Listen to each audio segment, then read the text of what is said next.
আমি সবাইকে বলবো আমার সাথে কোনো সম্পর্ক রাখবেন না, যে আমার সাথে কোনো সম্পর্ক ছিল একদিন ভুলে যান, আজ থেকে কোনো সম্পর্ক থাকবে না। যে যার স্বাধীনতা নিয়ে যেখানে ইচ্ছে লড়াই করতে পারে। আমি এত লোভী লোকেদের পছন্দ করি না, শুধু আজকে নয়, প্রত্যেকটা ইলেকশনই আমাকে অনেক অশান্তি করেছে, অথচ নিজেদের ছোটবেলাটা ভুলে গেছে। আমার বলা উচিত নয়, আমি অভিষেককে বলছিলাম যে বাবা যখন মারা গেছে বয়স ছিল 2.5 বছর, আমি 45 টাকা পেতাম, দুধের ডিপোয় কাজ করে মানুষ করেছি, কিন্তু তখন থেকে আমি রাজনীতিটা করতাম বলে ওকে মানুষ করতে পারিনি, হয়তো অনেককে সবাইকে মানুষ করতে পেরেছি। আমাদের পরিবার খুব বড় পরিবার, এটা মানুষের পরিবার। সজল ঘোষ, মমতা বন্দ্যোপাধ্যায় একদম স্পেসিফিক। আচ্ছা 10 সেকেন্ড সময় নেব, আমি সজলদা বলবেন, আমি 20 সেকেন্ড সময় নেব। তিনি এতদিনে বুঝতে পারেননি বাবুন ব্যানার্জি, তিনি না, উনি অভিষেক বন্দ্যোপাধ্যায়কে তো বলেছেন যে বাবুন ব্যানার্জি বোধহয় ভুলে গেছে ওনাদের লড়াইটা, যে এখন যখন দুর্নীতি স্ক্যাম এগুলো যদি হয়তো উঠেও আসতে পারে, তখন তার হঠাৎ করে এরকম জ্ঞান চক্ষু উন্মিলিত হলো মমতা বন্দ্যোপাধ্যায়। তিনি আগে জানতেন না, তিনি আগেই বলেছেন যে কে কি করছে আমি বাবা কাদা গায়ে মাখবো না। অর্থাৎ আমি ঠিক এই জায়গাতেই সজল ঘোষ এবং সন্ময় বন্দ্যোপাধ্যায়ের কাছে আসবো। আমি ক্ষমা চাইছি যারা এই মুহূর্তে আমার দিকে রক্তচক্ষু হয়তো দেখাতে পারেন, না দেখিয়ে হয়তো তারা লিগ্যাল নোটিশ পাঠানোর কথা ভয় দেখাতে পারেন, কিন্তু আমার সজলদা আমি আজীবন সাংবাদিকতার চাকরিটা এখন অবধি করেছি এবং আমাকে খুব কষ্ট করতে হয়, আপনাদেরও করতে হয়। এমনি আমার যিনি কর্ণধার কোম্পানি তিনি টাকা দেন না, সমাজকর্মী হিসেবে বা মমতা বন্দ্যোপাধ্যায় নিজেই যে বলছেন একেবারে গ্রাসরুট থেকে একটা পরিবার উঠে এসেছে, কালীঘাটে দুধের ডিপোতে তারা কাজ করতেন, 40 টাকা 50 টাকা দিনে, যাই হোক আমি ব্যক্তি আক্রমণ করতে পারি না, সেখান থেকে আজকের এই উত্থান এবং এই উত্থানের পরে প্রপার্টি সিজ করছে ইডি। আমার বাড়িতে যদি কলকাতা পুলিশ বা রাজ্য পুলিশের কেউ প্রপার্টি সিজ করতে আসে, গোটা পাড়ার লোক এসে বলবে বাবা গো কত টাকা বানায়ছো, আর সেখানে এই পরিমাণ টাকা কোথা থেকে হলো? না, প্রথম কথা হচ্ছে আজকের টকশোর সাবজেক্ট যদি বাবুন ব্যানার্জির হচ্ছে জানতাম, তাহলে আমি আজকে টকশোর সাবজেক্ট হচ্ছে রাহুল গ্রাসে। আমরা সবাই চেষ্টা করছি যাতে করে একটা পুজো বা বিপত্তারিণীর কোনো পুজো করা যায়। তৃণমূল কংগ্রেসের সমস্যা হচ্ছে না, আমি বলছি রাহুল গ্রাসে যাক, হ্যাঁ শনির গ্রাসে যাক, আমার সেটা নিয়ে প্রশ্ন না। বাবুন ব্যানার্জিকে এত ইম্পর্টেন্স দেওয়ার কোনো গুরুত্ব নেই। আপনি লিখে রাখুন আজকের দিনে যে আগামী বিধানসভা নির্বাচনে কিংবা পুরসভার নির্বাচনে হয় বাবুন ব্যানার্জি কিংবা ওনার স্ত্রী, কাউন্সিলর হলে ওনার স্ত্রী আর এমএলএ হলে বাবুন ব্যানার্জিকে আপনি দেখতে পাবেন তৃণমূলের টিকিটে। গত বিধানসভা নির্বাচনে আরেক ভাই বেঁকে বসেছিল কার্তিক ব্যানার্জি, আজকে কাজরি ব্যানার্জি, হ্যাঁ তিনি গিয়ে কাউন্সিলর হয়েছেন। এবং কাউন্সিলর হয়েছে শুধু না, আদি অনন্তকাল ধরে মমতা বন্দ্যোপাধ্যায়কে সেবা করা একজন মানুষকে ওখান থেকে সরে যেতে হয়েছিল, স্ট্যান্ডিং কাউন্সিলরকে সরিয়ে দেওয়া হয়েছিল।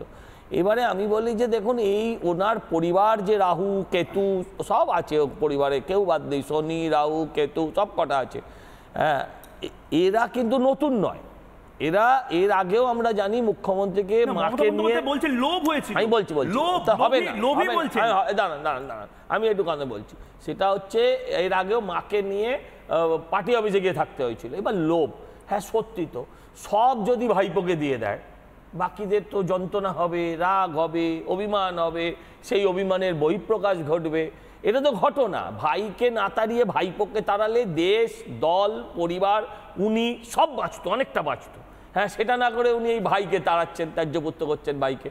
তো আমার কথা যেটা হচ্ছে যে দেখুন, হ্যাঁ প্রথম কথা হচ্ছে আমরা এতে এক ফোঁটাও ইন্টারেস্টেড নয় এইসব বিষয় নিয়ে। এটা প্রত্যেকবারের নাটক হয়, শুরু হয় তারপর শেষ হয়ে যায়। হ্যাঁ, আমরা ইন্টারেস্টেড সেটা হচ্ছে গতকাল থেকে মুখ্যমন্ত্রী কি করলেন, আজকে সারাদিনে মুখ্যমন্ত্রী কি বললেন, ইডি তার কতটা সম্পত্তি অ্যাটাচ করলো, তার অভিষেকের সম্পত্তি অ্যাটাচ হলো কোথায় সজলদা? আবার কি মুখ্যমন্ত্রী যে বলছেন সব সম্পত্তি অ্যাটাচ হয়ে গেছে, না সেটা তো পরের কথা। আবার সত্যি কথা, উনি বলেছেন এর দুটো বাচ্চা আছে, বউ আছে, বেচারি খাবে কি, কেন বাড়ির নিচে চপের দোকান দেবে? হ্যাঁ, বাংলার মানুষকে জানিদান দিয়েছে, ও একটা এইচএস পাস ছেলে আর কি করবে? হ্যাঁ, ও তো মেরিন ইঞ্জিনিয়ার হয়ে যেতে পারবে না, ও ডাক্তারিতে যেতে পারবে না, চপের দোকানই করা উচিত। আপনাকেই বলতে দেবো, কিন্তু একবার আমি যেহেতু মমতা বন্দ্যোপাধ্যায়ের যে ঐতিহাসিক যে বক্তব্য, যেটা ইতিমধ্যে গোটা বাংলা ভাইরাল হয়ে গেছে, একবার শুনে নি, একবার পিসিআরকে বলবো মমতা বন্দ্যোপাধ্যায় ঠিক কি বলেছেন প্রপার্টি নিয়ে, একবার শুনে তারপর সজলদার কাছে যাবো।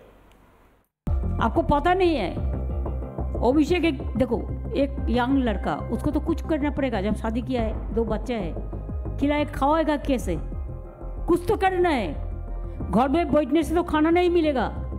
उसको एक बिजनेस था, सब प्रॉपर्टी अटैच कर दिया। मैंने कभी नहीं बोला, इसी के लिए नहीं बोला कि हमारा लड़ाई जो है इस अन्याय का खिलाफ में लड़ाई है, हमारा जो भी है आप ले लो, लेकिन आप लोकतंत्र को मत,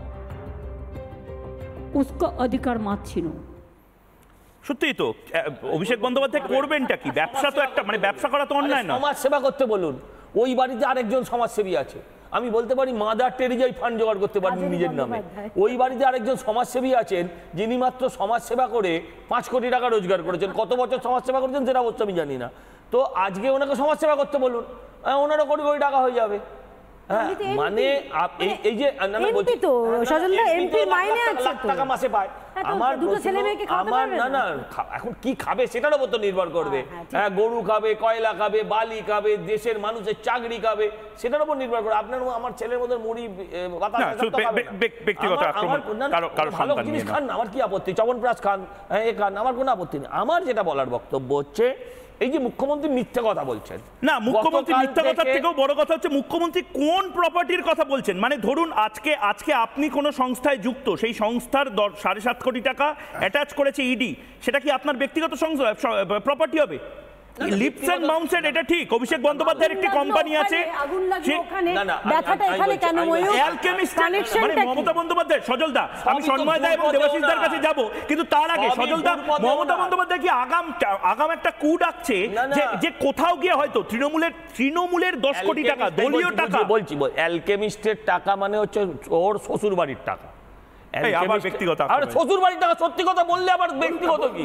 এটা ব্যক্তিগত কোথায়? শ্বশুর বাড়ির টাকা মিথ্যা কথা বললে আপনারা আমাকে আপনি এটা ব্যক্তিগত না, সরি আমি বলছি এটা যদি মিথ্যে কথা হয়, এটা যদি মিথ্যে কথা হয় আমার বিরুদ্ধে মামলা করুন। আমার বক্তব্য হচ্ছে পরিবারের টাকা নিয়ে কথা হচ্ছে, তাই বললাম ওটা শ্বশুর বাড়ির টাকা। আর দেখুন, এটা লিমিটেড কোম্পানি হোক, এটা প্রাইভেট লিমিটেড কোম্পানি হোক, যাই কোম্পানি হোক, ঘুরিয়ে ফিরিয়ে সবটাই কিন্তু নিজের। বাবা, মা, বউ, আমি, কাকু, জেঠু, এই তো হচ্ছে ক্লাবটা। আমার বক্তব্য হচ্ছে আপনি একদম সহজ সরল ভাষায় আপনি বলুন যে আর কার কার টাকা অ্যাটাচ হয়েছে সারা দেশে, কত লোকগুলোর টাকা অ্যাটাচ, কতজন মানুষের টাকা অ্যাটাচ হয়েছে, এনার টাকা, এনার ফান্ডস কেন অ্যাটাচ হচ্ছে, এনার প্রপার্টি কেন অ্যাটাচ হচ্ছে। আমার যদি হতো আমি তো সমাজে মুখ দেখাতাম না, এরপরও চিৎকার করে বলে বেড়া। সন্ময় বন্দ্যোপাধ্যায় এবং দেবাশিস ঘোষ দুজনের কাছে আমি আসছি।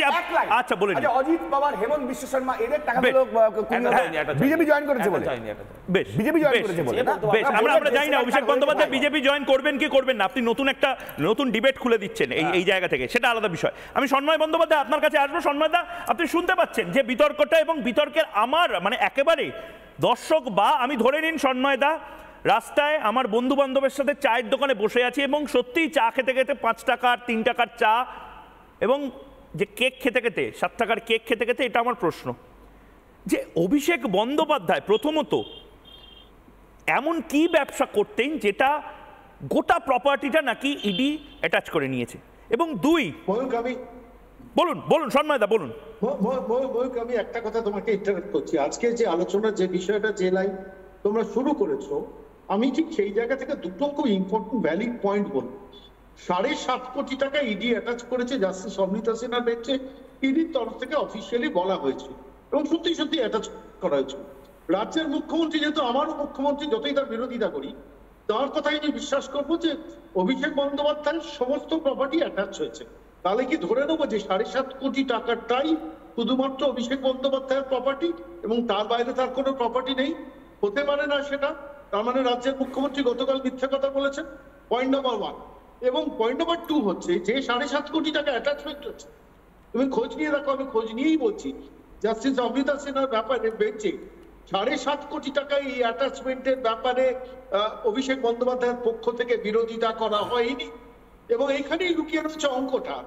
আমার 2014 সাল বা 2013 সালে একটা ঘটনার কথা মনে পড়ছে। যখন গৌতম দেব বলেছিলেন এই ব্যানার্জি পরিবারের 34টা প্রপার্টি আছে তার দলিল পরিপ্রকাশে দেখিয়েছে, আমরা আশা করেছিলাম যে বন্দ্যোপাধ্যায় পরিবার থেকে শেষ পর্যন্ত তার বিরুদ্ধে আদালত অবমাননার মামলা হবে। শুধু তাই না, গণশক্তিতেও ছাপা হয়েছিল এবং গণশক্তির সম্পাদক ওপেন বলেছিলেন যে আমাদের বিরুদ্ধে মানহানির মামলা করা হোক। হ্যাঁ, কিন্তু আজ পর্যন্ত তার মামলা হয়নি, তার মানে এটা ভ্যালিডিটি আছে। 7.5 কোটি টাকা যখন অ্যাটাচমেন্টের ব্যাপারে মামলা হয়নি, তার মানে এটা ভ্যালিডিটি আছে। আমি তৃতীয় যে পয়েন্টটা আজকে নিয়ে আসতে চাই, এখানে সজল আছে কলকাতা কর্পোরেশনের কাউন্সিলর, আমার কাছে সেই দলিল আছে, নথি আছে বলে আমি এত দায়িত্ব নিয়ে বলছি, যেখানে কাজরি বন্দ্যোপাধ্যায় যে এফিডেভিট দিয়েছিলেন, যে এফিডেভিট কলকাতা কর্পোরেশনের নির্বাচনে সজলকেও দিতে হয়েছে, সেই এফিডেভিটে কিন্তু কাজরি বন্দ্যোপাধ্যায় এবং তার হাজবেন্ডের যা যা প্রপার্টি আছে, যা যা ডকুমেন্ট আছে, সেই ডকুমেন্টের তথ্য লুকোনো হয়েছে। আমি দায়িত্ব নিয়ে বলছি, ময়ূর চাইলে আমি কালকে তোমার কাছে সমস্ত ডকুমেন্ট পৌঁছে দেবো, যেখানে দেখা যাচ্ছে সমস্ত তথ্যগুলোকে লুকিয়েছেন। এবার প্রশ্নটা আমার এখানে হচ্ছে যে বন্দ্যোপাধ্যায় পরিবার তথ্য লুকোনোর ব্যাপারে এতটা এক্সপার্ট হয়ে গেছেন, যেখানে বাংলার সমস্ত দায় দায়িত্ব এই একটা পরিবারের হাতে। এখানে কেয়াদি একটু আগে বলছিলেন Indian Olympic association, hockey association, football association, CAB, Mohun Bagan club, East Bengal club, কোনো ক্লাব বাদ রাখেনি, একটি পরিবার। এইখান থেকে দাঁড়িয়ে বাবুল বন্দ্যোপাধ্যায় অ্যাসপিরেশনটা বেড়েছে।